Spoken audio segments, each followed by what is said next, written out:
Welcome back to our On Credit video. In this edition, we will talk about the factors that are adding pressure on longer-term bond yields, how tariffs are now part of the uncertain fiscal outlook, and we will expand on the conflicting signals coming from trade policy and geopolitics. We will also share our views on how to allocate a bond portfolio among sectors and asset classes amid all the cross-currents. We think there are three global factors keeping longer-date government bond yields elevated since the fourth quarter of 2024. First, core inflation has been running above central bank targets for years now. Second, central banks are cutting policy rates. And third, emerging plans to increase public spending in large countries like the US and Germany. Although tariffs have the potential to offset some of the fiscal cost of the US tax bill currently discussed in US Congress, there's a lot of uncertainty about the legality, the magnitude, and duration of tariffs, as well as their impact on consumer demand.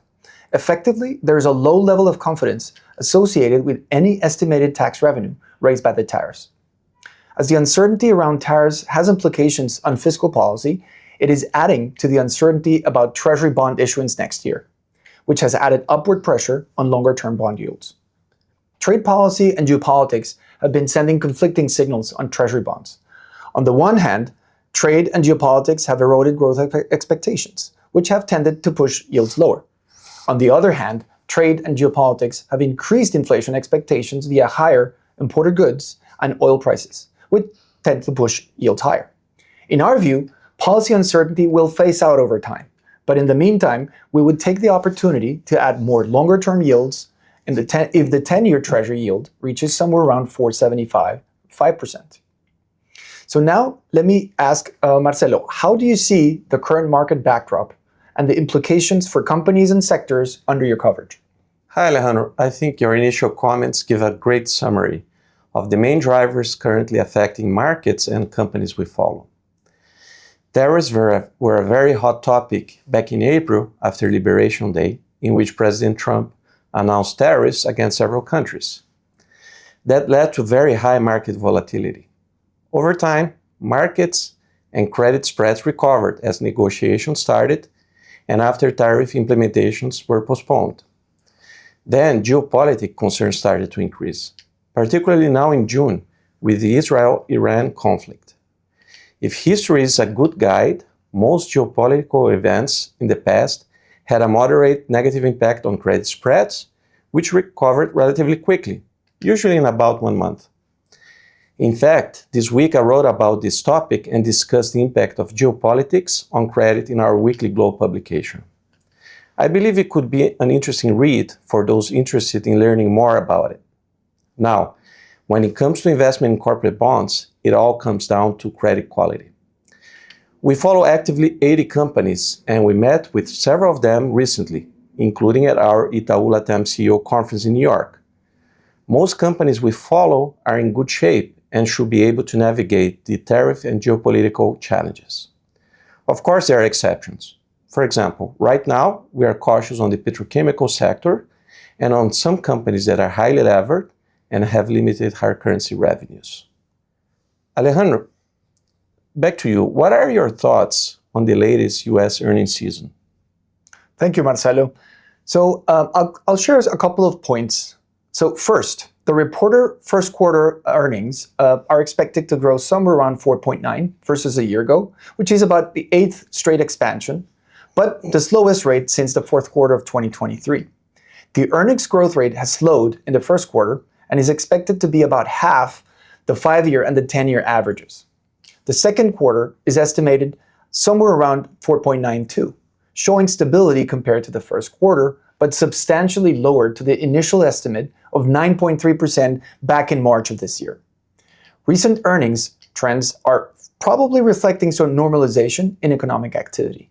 Companies that have international exposure exceeding about half of the revenue underperform by about 2 percentage points. The companies that have international revenue that is half, less than half. This underperformance is worse than the 1 percentage point seen in the fourth quarter of last year, highlighting a more challenging operating environment for highly globalized companies. Despite ongoing concerns about tariffs, the number of companies mentioning inflation as a concern is near the average of the previous year. but much lower than the average of the last 5 years. In our view, the inflation insights suggest that companies are less likely to increase prices, at least as aggressively during the 2021-2023 supply chain shock. Let me switch back to Marcelo again. How do you balance between credit risk and duration for your portfolio choices given the current environment? Good question, Alejandro. Our credit views, they come from our combination of top-down and bottoms-up views. It all has to be consistent, from the very macro level to the bond-specific level. Once a week, we publish our Market Monitor report in which we share our credit views. That includes, for example, credit risk and duration views that you just asked me, Alejandro. For credit risk, our preference is for BBB and BB bonds. In other words, the intersection of investment grade and high yield. We think that's a good combination of attractive yields and spreads for the underlying credit fundamentals. In terms of duration, we like bonds with 5 to 10 years of maturity. Most of our recommendations are bonds maturing between 2030 and 2035. We think there are two main advantages for sticking with that part of the bond curves. The first one is valuation. Investors get a nice pickup in credit spreads and in US Treasury yields. That translates into attractive bond yields in our views.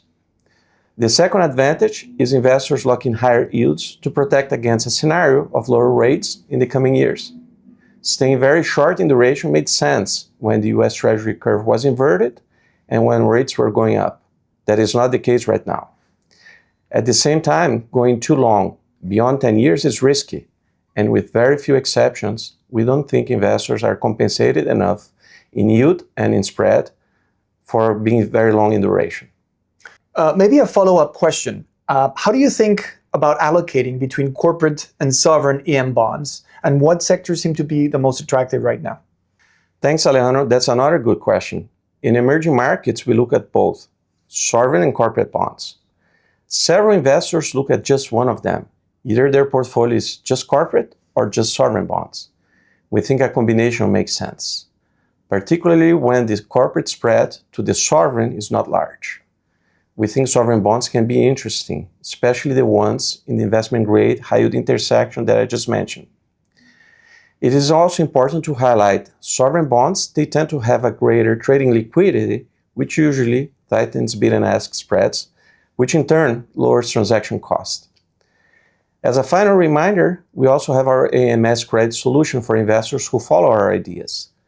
Our AMS credit always reflects our current thinking on all of those aspects: credit quality, duration, sectors, and corporate versus sovereign allocations. Marcelo, thank you very much for your insights. I also want to thank our audience for joining us. If you have any questions, please feel free to reach out to your banker or investor, and we hope to see you next time. Thanks.